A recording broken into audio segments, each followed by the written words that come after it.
Welcome to the Beauty Inspires Beauty podcast, where I've made it my mission to help beauty professionals, creative, and independent entrepreneurs like you find the tools, inspiration, and motivation to unlock the abundant life you know you are meant to be living. Each week, you can expect epic guests and solo episodes sharing every tool, trick, and skill set I've learned on my own 20-year journey to grow and scale your life and business. I'm your host, Jessica Burgio, former salon owner turned beauty business mentor and crazy multi-passionate entrepreneur, here to share incredible stories and insight about how others got started and the unconventional path they took to get there. My goal is to inspire you to reach your business and life goals with confidence, to achieve your dream life through creating non-negotiables and boundaries without sacrificing your personal well-being and relationships. I know firsthand how real burnout can be, so if you're ready to stop the overwhelm and get clear and focused, you're in the right place, babe. Let's jump right in.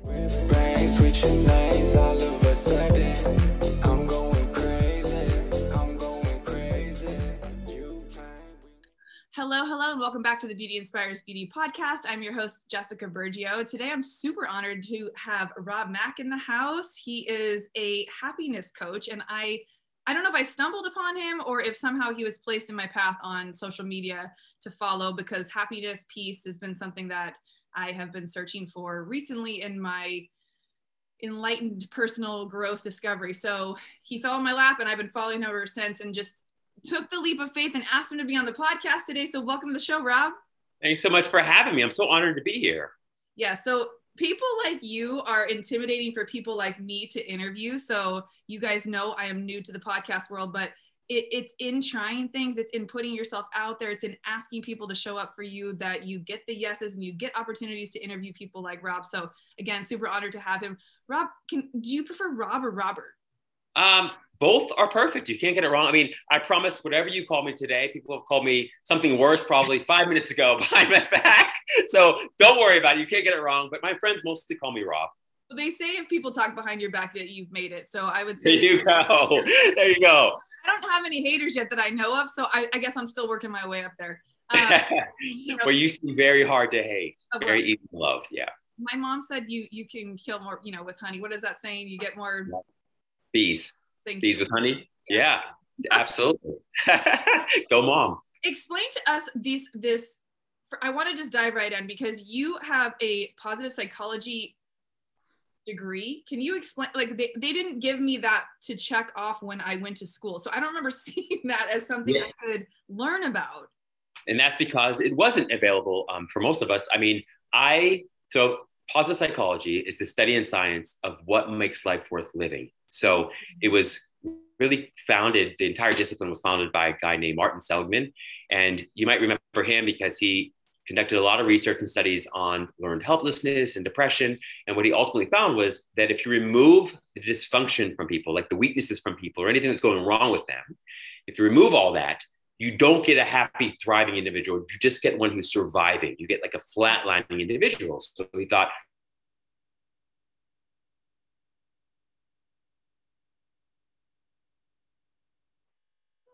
on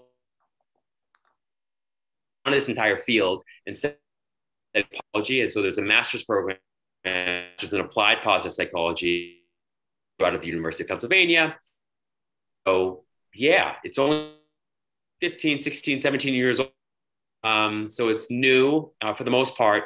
It combines lots of different disciplines of psychology, including cognitive psychology and behavioral psychology and humanistic psychology, study and science of happiness to a large extent, more than that, but happiness. That's wild. So when you were growing up, where did that curiosity come from that made you want to get into a career like that? And what did you think you would be doing with that degree? Yeah, when I grew up, I was the most unhappy, stressed out, anxious, probably self-loathing kid you could ever imagine. I remember being unhappy basically at birth, or my first memory was just being really unhappy, and I always thought I would grow out of it. You're like, oh, I'll eventually have some girlfriends and I'll make some friends and I'll maybe be a professional basketball player. I always wanted to do that and be that, and I'll make some money and things will change. I'll be happy. That will solve all of my problems. And that didn't happen exactly. What happened was I just got more and more depressed. And then I became suicidal. And that suicidal ideation led me to do research. I decided I was going to slash my wrist. So I went to the kitchen, got a kitchen knife and slashed my wrist. Still have the suicide test marks to this day. And something strange and unpredictable happened at that moment, though. Like when you're digging the knife into your wrist, at least for me, I didn't expect to feel what I felt next, which was like peace and joy and like a sense of well-being. It was very odd to me, you know? And so I decided at that moment I was going to postpone the suicide thing. And I was going to do a little research, see what was going on with myself there.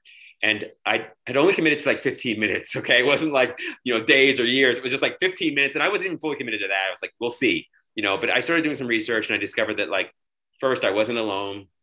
And second, you know, there were people out there who were a lot smarter than me, who had dedicated their entire lives to solving for unhappiness. And there were probably some things I could learn from them. So I began to do more and more of that research. And so that 15 minutes bled into several hours, then several days. And back now it's been several decades. You know, and over the course of that time, read a lot of books. I've applied a lot of the teachings as much as I could. I started keeping a journal. That journal eventually became a book, which is now Happiness from the Inside Out. And, you know, along the way, I discovered this master's in applied positive psychology program, opened a private practice, and that's sort of how it all unfolded. That is wild. And I really feel like I know people say cliche things like your message, and all of that jazz. And it's like, honestly, it's unexplainable, people that deal with anxiety and depression. And I can't even for a moment understand what it's like. And I've been with somebody in a relationship that had suffered from that. And I think if you don't truly understand what it feels like, it's very hard to sympathize or to understand or to even help somebody who is going through something like that.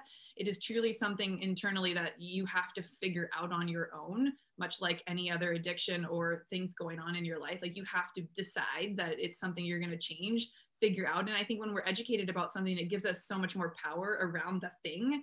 And so what a beautiful turn of events that moment for you led into. Like, holy shit. Yeah, you nailed it. I mean, Jessica, it's so beautifully said and spoken, like the enlightened master that you are. I mean, because the truth is that the entire time while I was going through all this depression and suicidal ideation, I was also very much wanting to be clear about what my purpose in my life was. Like, that was a huge piece of it. Like, I was like, what's the point of me living? I have no purpose. And interestingly enough, that purpose, what's hidden within those problems, within that problem, right, of unhappiness. I mean, it was the problem of unhappiness that led me to the purpose of being a happiness coach, right? It's wild. And so the whole time it was right there under my nose. And yes, it felt at the time very poorly wrapped, right? This gift. But you're absolutely right. I mean, it is a cliche. Your mess can become your message, or your mess is your message, but cliches become cliches for a reason. And that's because they're often true, or at least have partial truth. Definitely. I couldn't agree more with that. And I feel like, you know, anybody that I've seen take an off thing and make it into a career, like, you have to have had some experience in something in order to teach it or share it or mentor somebody. You can't have not lived something like that and then say, hey, I'm now an expert in this, when you've never experienced it. Oh, Jessica, so good. Like, you nailed it. So here's the thing. And I love that so much because it's true. You know, we have enough people that can talk the talk. We have enough people that can parrot back things they've read, things they've heard. We need more people that are living the message, that can walk the walk, right? We don't need to hear another sermon as much as we need to see one, right? And so that's the challenge and opportunity, I think, for all of us, is like, you know, of course, discovering your purpose and then sharing it with the world, but also doing it from a place of real authenticity. And so there's so much stigma behind keeping things like that private and kind of not sharing things with the world. Like, when would you say you became okay when open with, I mean, you just straight from the gate shared that with us, which I'm honored that you did, because I feel like that's one of the beautiful things about being able to ask questions, that you never know what's going to come out of somebody's mouth. And like, I just honor you for being able to share that. I think once you learned, like you said, that you weren't alone, you think it was kind of in that moment that you were like, if I talk about this, then maybe it will become not such a thing? Yeah, you know, a great question. It's like, I've never been asked that question before, and I've been doing this for quite some time, Jessica. So you are very good at what you do. Let me put it this way. I didn't share my unhappiness, depression, and suicidal ideation, even my own family, for years and years after I was sort of on the path to recovery around it, if you will. So I only began to write about it. And then I never really thought, I don't think the book would be published, but then the book was published, and then the story was in there, at least part of the story was in there. And I literally remember being up at like a Barnes and Noble, giving a talk. And like at the beginning of the talk, I had to kind of share why I was there beyond the book, you know, and my parents were there and they're like, oh my gosh, they're like hearing it for the first time. And God bless my parents because they're just the most incredible people ever.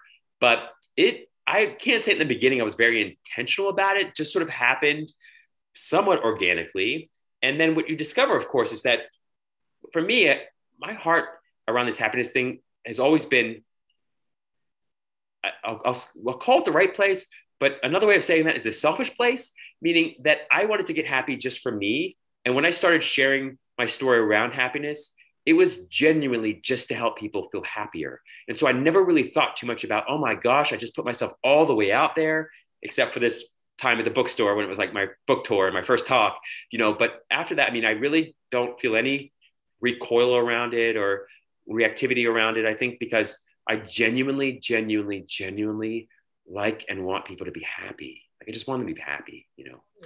Well, and honestly, like they say, if you can't fill up your own cup first, you're really not going to be able to help other people. And so that's one of the things I coach and teach on is like boundaries, non-negotiables. And that starts with like what you need and what you want. And like as a woman, as a mom, like you really, everybody else comes first. And I feel like teaching people that worrying about what the fuck they want to do is way more important, because if you're good, like that energy is just going to roll off on other people. And that's what I think drew me to you when I just started listening to you when you're in your car and you're just talking and sharing your happiness thoughts. I'm like, yes, he freaking gets it. It's like sometimes you come from a place of frustration or there's like more to it than just like spreading positive. It's like, listen, no, if you literally can change your thought patterns. You know, Dr. Joe Dispenza, like I listen to a lot of his stuff and I'm like, if only someone had taught us this growing up, that we had a choice on how we felt. Like, hey, you want to be happy with me? Okay, cool. Let's go be happy.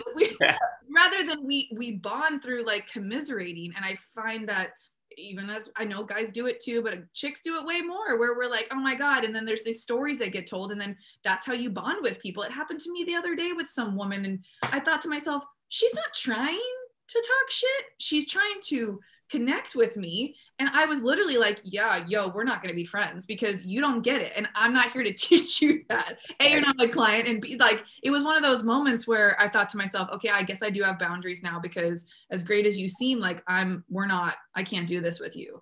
You seem happy, but what you're talking about isn't creating happiness within me. And so that's something like, I mean, I don't even have that in my questions today, but boundaries around the people that you keep in order to keep your happiness where you need it to be. Like, how do you, in the world that you live in, we'll just say the celebrity world, like, how do you keep your bubble safe like that?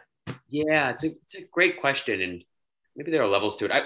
So I'll say a couple things. In the beginning, when you're really just embarking or becoming aware that you're embarking on this happiness journey where it's like, I want to be happy and I want to be at peace and I want to have healthy relationships. When you're just, that's when it's really important to be very careful and mindful and selective about who you spend time with, right? Like, you know, because you just can't take on that energy. It's like, you know, working out in the gym. It's like if you have an injury, take some time off. Or if you're just getting to the gym, you don't want to try and put up 500 pounds, start with the 5-pounders, right? And so that's the idea in the beginning. That being said, over time, I've gotten better because I was sort of a people pleaser by nature. So I always want to take everyone on and let everyone be a part of, you know, and then you realize it doesn't work very well for anyone. And you can often love people better from a distance. So the way I think about it is, you know, first and foremost, like you said, I want to do everything humanly possible to take care of my own happiness, peace, and self-love.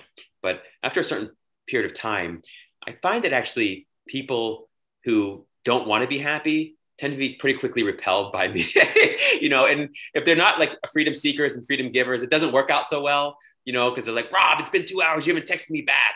And it's like, you know, 3 days later or whatever, when I do text them back, not because I'm avoiding them, but just because that's when I got to it and I was just enjoying my life, then, you know, I don't have any complaints about that. And I say, hey, no expectations, only appreciation. And I know that was your experience. And this is where I'm at in my life. And I can appreciate you not wanting to be friends with me if that's what it means for you, but you'll always be a friend toward, you know, in my perspective, I'll always see you as a friend. I'll always treat you friendly in a friendly manner. So for me, it's mostly about, I love yes, I get boundaries. I love boundaries. Absolutely. But for me, it's I don't know, I'm just as sincere, but less serious about it. It's like, this is who I am. This is how I show up. And I'm going to love you either way, whether you like the way I show up or not. For me, it's about the love. So yeah, I guess it helps when you're busy anyway, right? We all stay busy. And so it kind of has people sort of weeding themselves out of your life. But yeah, boundaries are critically important. And I love the point around it. And I would say they're boundaries, not walls, right? So the question for me is like, how can I love this person in the greatest possible way? Sometimes from a distance. I can love a lot of people better from a distance. Totally, but that had to have come with time, because if you are like a recovering people pleaser / I'm a bit of a perfectionist at times too, where you don't want people to not like you, so you want to say yes to certain things, that you probably had to grow into that place where you can be like unapologetically yourself. Like, you know, this can't, it's not against you, it's me putting me first. And so I get, that's right. That's right. I feel like, do you feel like men have a slight disadvantage to being able to kind of do that over women? Making up a story here. Yeah, it's a great question. I'd say that it just manifests itself differently, expresses itself differently. I think as human beings, we all suffer and struggle through the same problems, basically, mostly, but they're expressed, they manifest differently for all of us, right? And sometimes those differences manifest along gender lines. Absolutely. I would say that as a guy, you know, probably, yeah, it just manifests differently. I think guys will tend to get angry with you. You know, at least my experience is they get angry with me or whatever, and then they forget about it, you know, 24 hours later. It's like, hey, let's go do something else. And, you know, whereas I think, you know, that's not always the case with all guys or all women. So a little different there. Yeah. Can you walk us through how, okay, so you go to school, you get your degree for this. What was your goal in doing that? Was it to have that practice that you opened? Is that what you wanted, to like sit face to face with clients like this and help them discover ways to be happier? Yeah, you know, I was never really that clear, Jessica. I mean, I just knew that I wanted to. Honest, because I feel like a lot of people get into certain things and they're not super clear, but they just have like a nudge, and it's like you said, you wanted to learn more, but. Yeah, I mean, and this will resonate with religious people, and I'll repeat it for folks that aren't religious, but like, I'm only alive by the grace of God. Like, I only have a roof over my head and shelter and clothing and a practice and work that I love by the grace of God. I mean, honestly, in my heart of hearts, I just wanted to be happy. And I knew that Penn was a great place to go to school. And I knew that it probably couldn't hurt to have this Ivy League degree in my pocket. And I thought maybe it'd be nice to have a private practice, but I couldn't make up my mind about any of that until I got really clear and said, I just want to be happy. So if I can learn something in this class or this course that will make me or help me become happy, that's enough. And if I find that I have a private practice as a result of that, that's successful, well, that's icing on the cake. So for me, it was really mostly always, I mean, all the books I read, it's like, because I'm selfish, I'm a hedonist, I like feeling good. So I just kind of follow that path, and then things kind of lit up and unfolded organically as a result of that. Okay, is that what that word means? That you just like, I don't think I know that. Yeah, like hedonistic sort of means like a pleasure seeker, you know. I'm a pleasure seeker in the deepest way. I'm gonna get tattooed next. That's what. Yes. Okay, so walk us through. So we've got the practice. But this is a question I need to ask before I get down the rabbit hole of all the cool things you've gotten to do since to practice. Many people, I feel like, believe that happiness is like an outside person's job. Like the thing you started with, if I have this and that, then I will be happy. So many people go through life letting things disrupt their peace, their happiness. Like it's been a practice of mine with learning breath work and all of that in the recent future, to deal with like anger or frustration or disappointment, any of the things that are not happiness. So, you know, again, being able to change your belief pattern, but like, what is it for people who really truly believe that mindset, that think outside shit is what's going to make them happy? How do you even start to have that conversation with the client that sits down with you, or a coaching client, around changing that mindset, that it's not out, it's in? Yeah. So two ways. The truest, fullest, deepest answer is I don't try to change their idea, their mind. I don't even try. The one way to get them to not change their mind is to try hard to get them to change their mind, right? So like, I don't try. I just mirror back to them and reflect back to them their own thoughts and ideas and feelings. At my best, that's what I do. I'm a mirror, essentially, okay? And I try to do that without judgment or criticism or condemnation, or without a desire to teach or fix a whole lot. There's more power in transformation in just being present, but being the presence itself, I'd say. So that's the truest, deepest answer. Now, what often happens in the scheme of that is that sometimes people begin to see through their own thoughts, ideas, and stories. And so a simple question I love asking, and it's an honest one, is well, how's that working for you? Has it been working? And in what ways has it been working? And in what ways has it not been working? Curious, genuinely curious. I don't know. I want to be proven wrong. It'd be great if I can go buy just the right stuff or enough stuff and be happy. Like in lots of ways, I'm like, yes, please. I would love for someone to come along and say, that's what works for me, and I'm good. But I think the challenge and opportunity for most of us is just to simply reflect back and let people hear their own wisdom, or in other cases, their own ignorance, right? It's okay, without judgment about that. So I would say that, really beginning to look through the thoughts, the ideas, and the stories we have about happiness, and really do a little forensic. So look back into the past and say, when you had that experience that you felt you want so much more of, or you wish were different, when you've had precisely what you wanted, did you find yourself lastingly and meaningfully and abidingly happier or happy? And most people, if they're really honest, will say, well, no, that's why I'm here, Rob.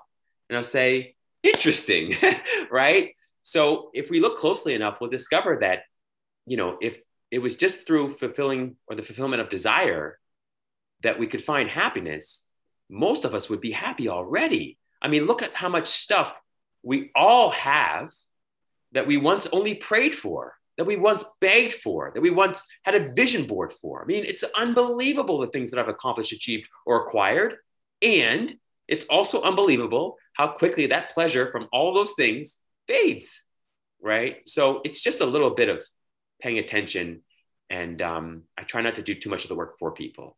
That's good. Yeah. I think just changing the language around like what you said, like, and I do think people have an awareness that it isn't the stuff that will make them happy, but I think it's more around getting thrown off of being happy. Like if you can be in that state of happiness, yet something so stupid, like traffic, or your kid wasn't doing what they were supposed to. It's like people can pull you out of that bubble. And I think there's a misconception. I mean, I read that with, I don't know if it was like one of the guys who meditates all the time. He's like, I'm not always in meditation. It's like a practice that I have to keep putting myself back into in that state of happiness. You don't just walk around happy 24/7. There are moments in time where you're pulled out of that, but having the tools to get yourself back in that. Are there some tools that you use that people can have like today when they listen to the show to take away? Yeah, for sure. So, and you make a great point, which is that practice is necessary, right? And I like to think about practice as play. It doesn't have to be painful. You don't have to suffer through it. It doesn't have to be hard work. It's play. You can enjoy it, and you should enjoy it. And so there's 4 ways of describing this, and I'll start with the low-hanging fruit. So in the beginning of our journey, we always talk about happiness as being what you do. So you can create a happiness islands list, and those are people, places, things, activities that with very little time, energy, or effort allow you to feel inspired, uplifted, excited, just happy to be alive. So you create a happiness islands list. Those are things that you want to integrate, schedule, weave into your day more frequently. The opposite of that is a happiness valleys or happiness desert list. Those are people, places, things, activities that just drain you. Okay, they suck the life out of you. You want to outsource, delegate, reduce, eliminate, automate, or regulate as much of that as humanly possible. Okay, so that's the first step. Happiness is what you do. Now, at some point, you graduate beyond that because you realize, wait, was one thing I thought I loved, I don't love anymore, or I only love certain times. So then you come around it, well, happiness is who I spend time with. Same idea there, right? You want to try and eliminate the people that suck the life and energy out of you, try to stay with the people that don't, that energize you, uplift you, inspire you, love you. Then you get to a place and you graduate and say, well, maybe it's not happiness is what you do, or happiness is only who you spend time with, but maybe happiness is what you think, which is also true to some level. So then you start telling yourself better feeling stories based in truth about everything in your life and everybody in your life, including especially yourself, simply for the point of feeling better, right? No matter what, you want to tell the better feeling story. So it's like, I'm not broke. Instead, I can only go up from here, right? Or it's not a bad day, it's just raining, right? But you find ways to tell better feeling stories based in truth. But then you eventually graduate from this idea even that happiness is a state of mind, and you come around to recognizing that happiness is a state of no mind, or happiness is a state of being. Mm-hmm. By that, I mean, even with the most positive thinking, you eventually discover that underneath it is still this low-level anxiety, this low-level stress that always seems to disturb your peace and your happiness. And you never really feel totally, fully happy or fulfilled, right? So then you come to a place where you practice this last, probably cheat code or master key, which is micromeditation. Micromeditation is just one breath that you take for the joy of the joy of it alone. And you take that one breath, let all your thoughts go, take it from the stomach, and you try to juice or milk that one breath for as much joy as you can possibly get out of it. And you do that by reminding yourself that this might be the last moment you ever have on earth. Like really mean it, really try to feel that through, that this might be the last moment I have. And so you can practice that micro meditation throughout the day as often as you remember, but only for the joy of it, not to get good at it, not to be spiritual, not to be, moral, none of that. Just because you're so selfish, you just want to be good, or you just want to feel good for one moment. So if you can practice doing that for about 21 to 66 days, you can literally rewire your brain to do it more automatically. Why have I never heard of a micro meditation before? That's like, okay. I know you don't hear much about it. And it's interesting because most people tell you, well, go meditate. But it's like, you ever try meditating for like an hour or 30 minutes or even 30 seconds? If you're a beginner, it feels like so painful. It's so hard. It's like, what am I doing? Am I doing it right? And so I discovered, because I sucked at meditation, that one breath I could do, and I could do perfectly in a perfectly effective way every single time. It was easy to let my thoughts go and to really enjoy one breath, even though I was standing in line or taking a shower. And I noticed that I can do it later that day and again and again. It's just rinse, wash, and repeat.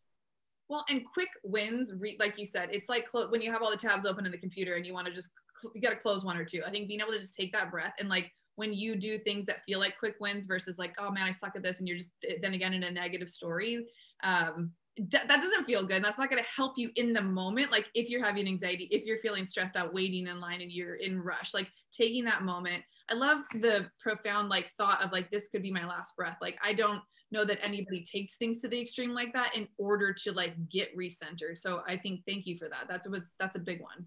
You're so welcome. Thank you for reflecting that back, Jessica. And to your point, the reason I think I'm not suicidal and depressed anymore, and that I'm one of the happiest people I know, is because for me, this happiness thing was life and death. And so because it's interesting, the first half of my life, I would think about death incessantly, and it drove me to suicide. The second half of my life, I think about death just as incessantly, but it no longer drives me to want to commit suicide. It makes me feel really alive. Like, oh, Rob, now is life. Now is the time to love and to live and to enjoy. Don't wait. Don't procrastinate. Don't put it off. Now.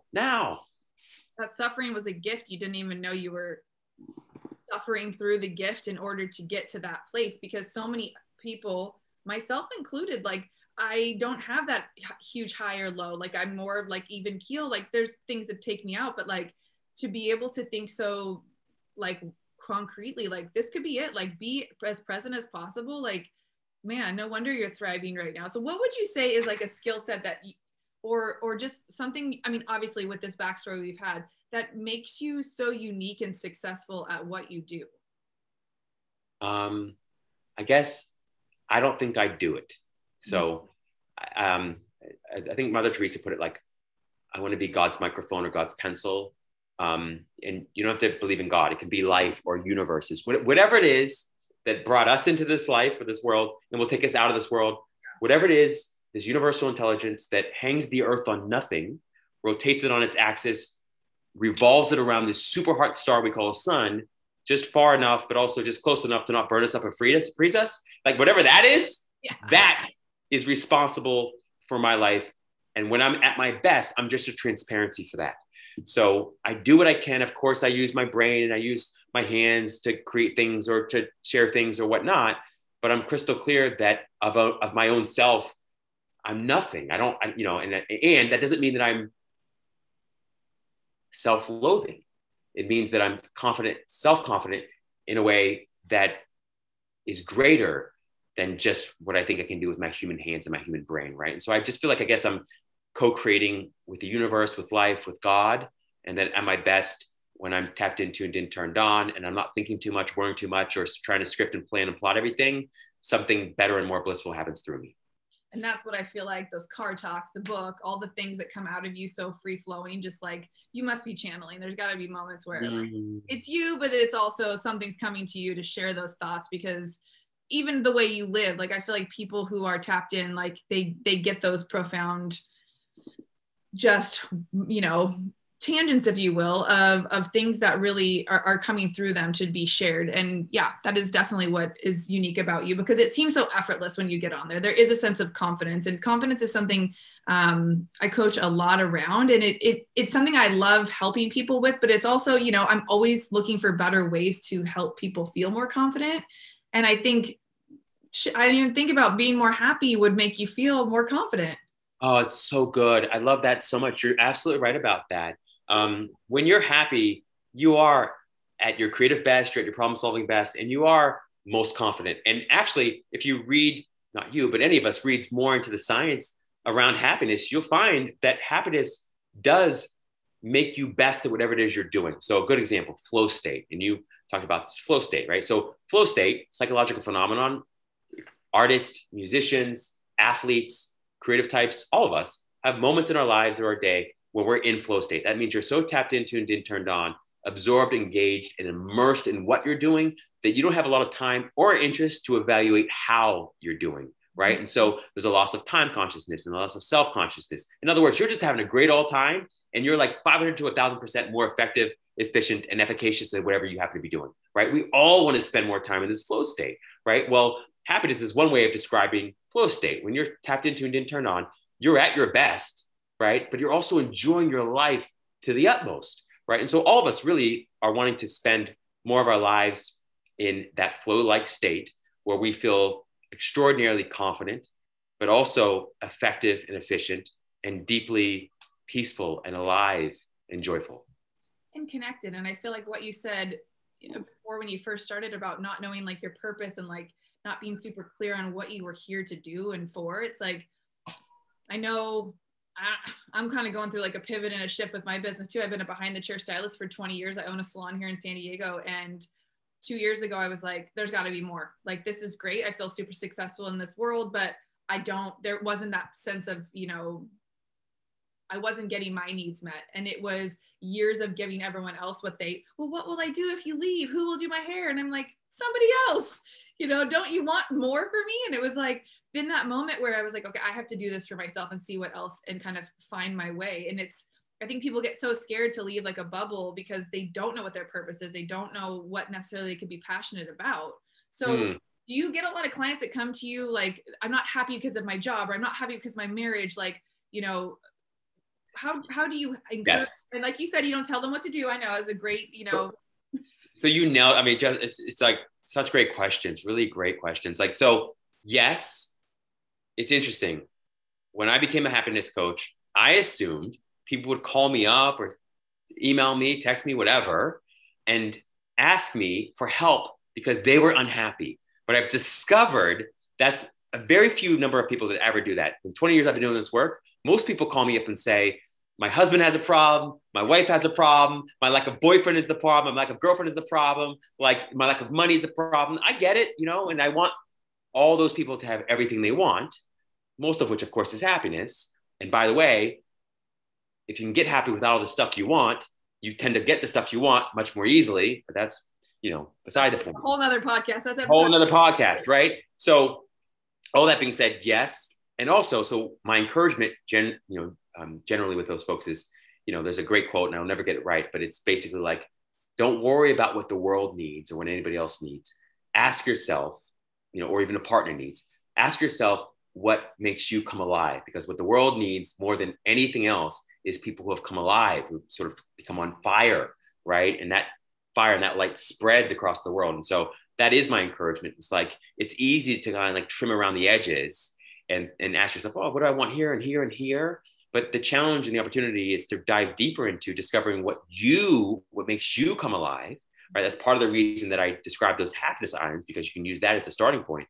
But we each have an inner purpose and an outer purpose. And the inner purpose we all share, it's happiness. We just want to be at peace. We want to feel self-love, and we want to be happy. And you don't have to use the word happy. You can use a different word.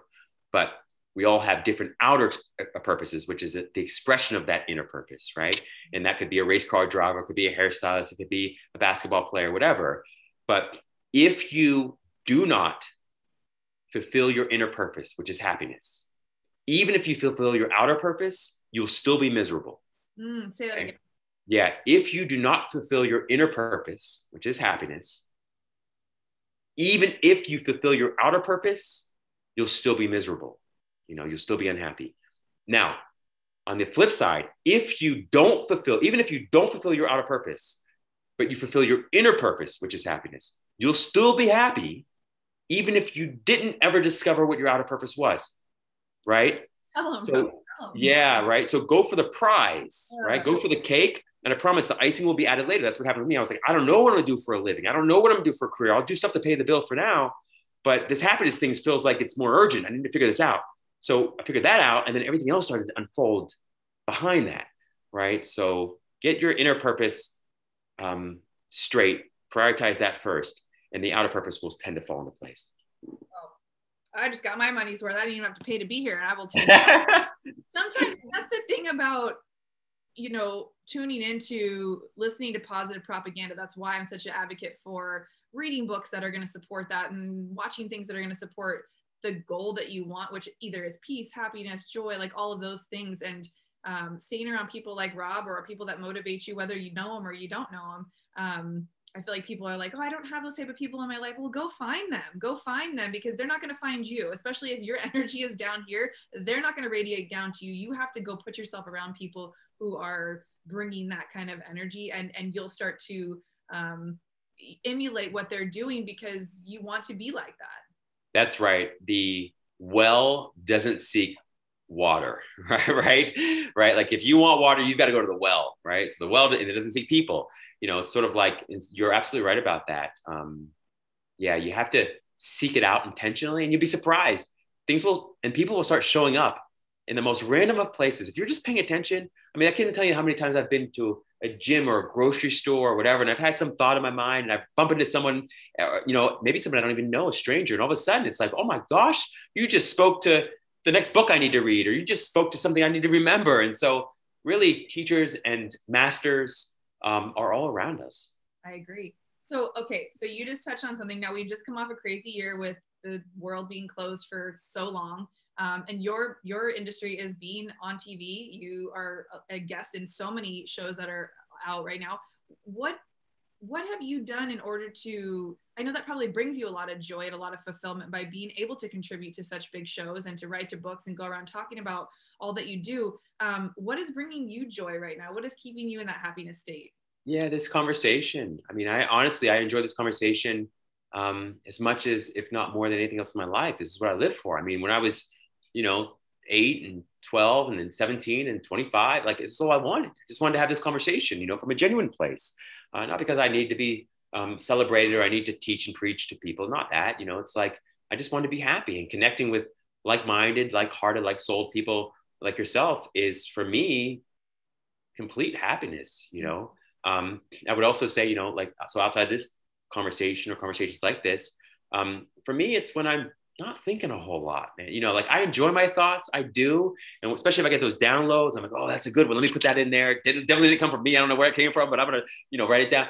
And I love those moments. But I will say that, that moment when you're in bed late at night and you're so tired, you can barely move, and you're all out of thoughts for the day, and you're just about to slip off to sleep. You're so relaxed, but you're just barely awake.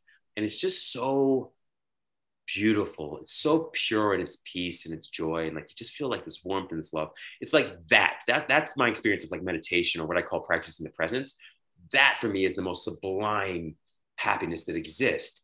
And I've noticed there's not really any thoughts there. And if there are thoughts there, they're very simple thoughts, right? So for me, that's what brings me the most amount of happiness. Or I could call that, maybe that is happiness itself.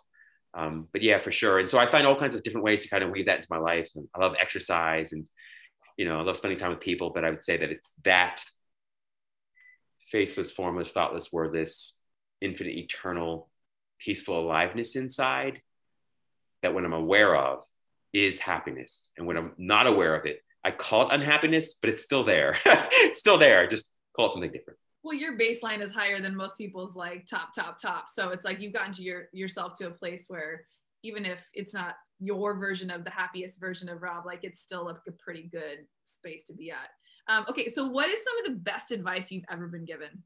Yeah. Just end some random questions so we can just get some more knowledge from you. Yeah. Oh, so the first thing I'll say to preface that answer is the only thing freely given and never taken is unsolicited advice. So, right. So unsolicited advice. I'm where I don't offer unsolicited advice. That's the first thing. I'm very careful about that. The other thing is that every piece of advice I've ever given is ultimately and only really meant for me. Right. So even in coaching sessions and when people are asking me actively, I do whatever I can to remind myself that whatever I'm telling this person, it's really meant for me, right? Because like, I don't know if they'll get it or not. I don't know if they even need it or not, but I know I do. I resonate so hard with that. And that's one of the reasons I have fallen in love with the coaching process with my clients now is like, every time you teach, you like relearn. And that's like, every time you share, you're like, take your own advice, do it for you. Like that's so good. Thank you for reminding me of that. You're welcome. Two other things I'll mention. One is, if you take care of the present will take care of the future. Or if you take care of the present, the future will take care of itself. I love that. And the other one is a Course in Miracles quote, which I just love, which is, that which is threatened is not real. That which is real cannot be threatened. Herein lies the peace of God. So, and otherwise, if it can be threatened, it's not real. Right. And that which is real can't be threatened.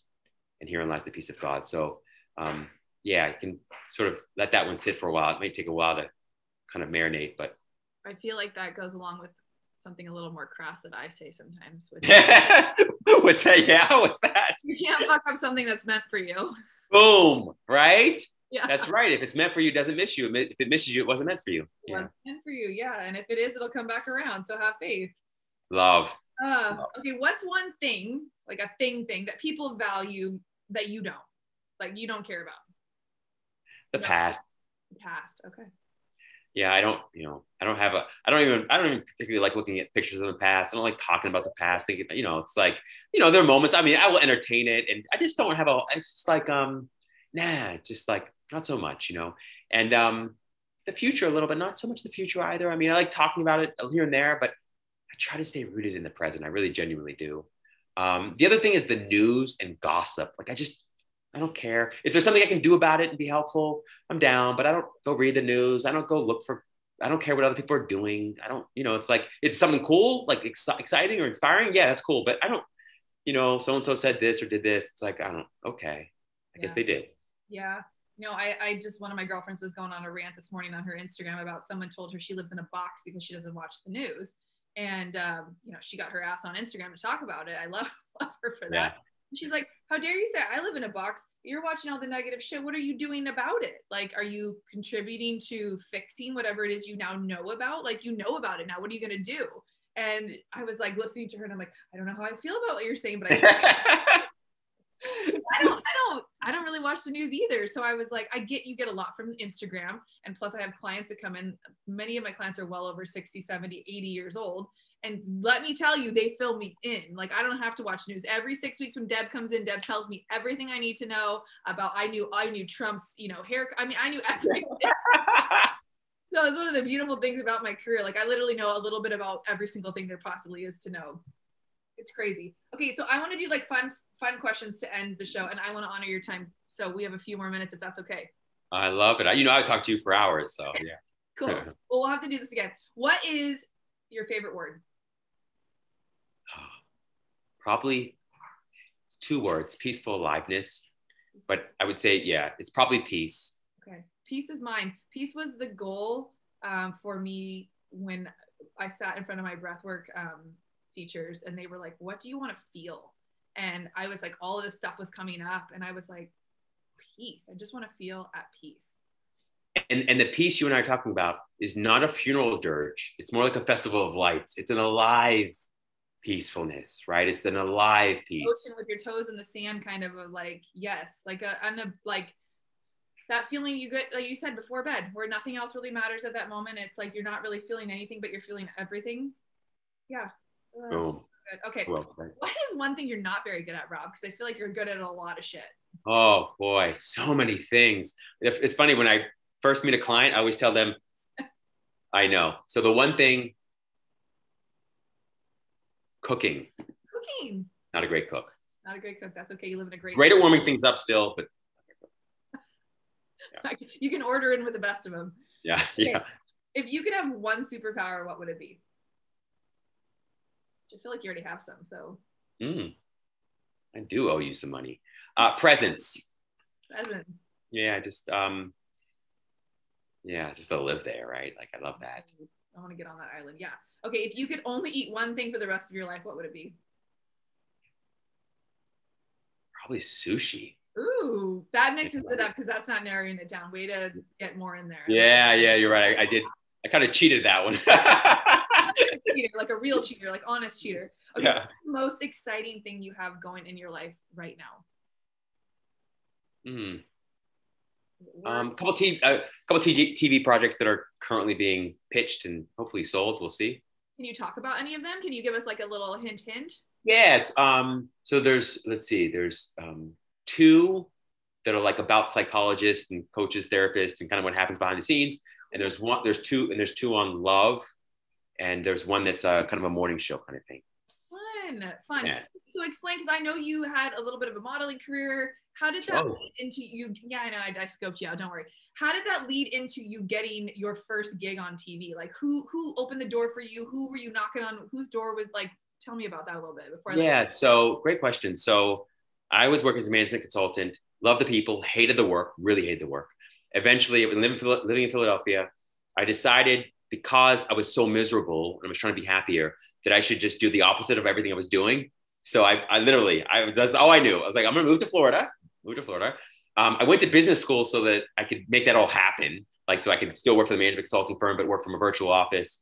And then at some point in time, I was like, this consulting thing, not right for me. So left the consulting world. And then I went and I'm walking down Lincoln Road in Florida in South Beach. And I'm like, oh no, I need to find a job. I'm going to run out of money here soon. And lo and behold, I run into this guy, and he says, hey, you ever been a model before? And I thought for sure he's pulling my leg, because I'm like, I'm the ugliest, in my head, I'm like the ugliest person. This can't happen. He's definitely going to, making fun of me or something. So I was like, no, I was nice to him, but he gave me a card and said, hey, if you ever want, come in the agency. Another week goes by, run into somebody else, and same kind of thing happens. So finally I'm like, let me go check him out. So I go to this agency, and I started this modeling career first with Michelle Pommier, and then Wilhelmina, and then LA Models and all. And so in that process of 10 years, I eventually booked this gig it's called South Beach. And I was playing opposite Vanessa Williams. I was like her model boyfriend. They're supposed to be abusive. It was like hard for me to pull that off. And so in any case, I started, she and I just connected. And then she actually, when she heard that I had a book, said, hey, Rob, I'll be happy to write the foreword to your book.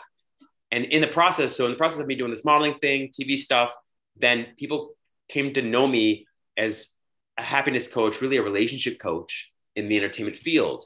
So people would reach out. But the first person who actually gave me an opportunity to do any TV was Kino McGregor. Kino is the founder and owner of Miami Life Center. It was a yoga, sort of a health and wellness center. And she's like one of the youngest female Ashtanga yoga masters in the world. And she just referred me to a local TV show in Florida. I did my first interview. I spoke way too fast. I was so nervous. And then from there, things just kind of began, slowly but surely picking up steam. That's amazing. How cool is that? So along your way after school, have you had any mentors or programs you've been a part of that have helped you elevate your career and your life? I haven't had any formal mentors. One of my, initial mentors probably was this guy, Bruce Rogel. He was a partner at the consulting firm I was working at the time. And probably just a couple weeks into my job, he's a partner. So now I was an analyst. So for a partner to say, hey, analyst, Rob, can you talk to me? I thought I was fired. I was like, definitely fired. Why would he talk to me right now? I'm definitely fired, But he said, hey, have you ever heard of these folks, Abraham Hicks? And I was like, I hadn't heard of them. Like, no. He's like, why don't you check out this book? He gave me it was Sarah and the Foreverness of Friends of a Feather. When I looked it up, I found out it was a children's book. So I thought, oh, he must think I'm really just slow. Maybe my reading ability is much lower than it should be. And he's just, I don't know. You know what I mean? I was like, oh my gosh, I felt really. So I picked up the book, I read it, and it introduced me to Abraham Hicks. And Abraham Hicks has the most incredible law of attraction teachings. Really, they're the OGs in that space. But then that led me to Eckhart Tolle and all these other virtual mentors. But I've had a lot of real life mentors, just not official or formal ones, just all kinds of people along the path who have just guided me and given me direction. I love that. So can you give us a few people that you kind of read and follow, like Eckhart, or like you just did Abraham Hicks? I think a lot of people know some names, but like, can you give us a couple of your top favorites that people can dive into after they get off of this? Oh my gosh, yeah. It's like choosing an organ or a favorite kid. But right? Yeah, but I'll try. So love Eckhart Tolle, love Mooji, love Rupert Spira. I love Marianne Williamson, still A Return to Love and A Gift to Change, still two of my favorite books. Ramakrishna. I love Raman Maharshi. Oh my gosh, Raman Maharshi is fantastic. Joel Goldsmith. Every book Joel Goldsmith's ever written. He's written dozens of books. I love Epictetus. So some of the Stoic philosophers. Seneca, I like. Who else? Oh, Meditations by Marcus Aurelius, still one of my favorite books. But yeah, I'd say those are probably my favorite. I'm sure I left out a few. You're going to have to make me a short list that I could add to the show notes so people can come back and follow this. And so they can just add that to their list of books to read for the next 2 years. I will, no problem. Yeah, yeah. I was reading a book a day for years. Just so I feel bad, you know, nobody needs to do that. It was overkill, but yeah. No, I think honestly, like if you guys are, if anyone's feeling that Rob felt years ago, if you're feeling stuck, if you're feeling frustrated, if you're feeling like you just don't have the answers, go inward with books. I mean, find what other people have done that have worked, because these are the greats that have helped themselves and then helped other people. And I think when we can't figure stuff out, like, don't be so hard on yourself that you have to know all the answers. It's not up to you to figure it all out, but the education is there, the people are there, resources are there. And speak about it, talk about it, ask for the help that you need. It's not embarrassing. It's not. The biggest struggle I know, even in my coaching business, is people asking for help, whether it's, I don't know how to write this paper, is something, or I don't know what to do with my life. Like there's no shame in asking for help, and you won't get the help unless you speak up and ask for it. So. Oh, it's so true. And I'll just say, being on the other side of that fence, like when someone asks me for help, particularly around something that I've experienced myself, oh, it's a gift for me. It's a gift for me. I get to live my purpose out through this person who's asking for help. So please know you're not putting anybody out by asking for help. You're actually doing them a great service, and you're offering them an incredible gift. I couldn't have said it better. Thank you for saying that. I appreciate that. Okay, we are definitely going to come back. I'm going to make you book again on the show, because I think I could have you as a regular on the show. That would be amazing. I'm so down. You let me know. I'm so into this. This is like, seriously, a dream come true. I've always wanted to be able to have these conversations. So to provide a space to have this conversation and to show up in the loving, lit up way that you do, it's just incredible. And I'm so inspired. So thank you. Thank you. If you guys love this podcast, you better repost it and share with your friends, because that way I can get Rob to come back a few more times in the show. It would mean the world if you could rate and review the podcast. Tell us what you think and tag us in your takeaways from this episode. And we will see you guys on the next one.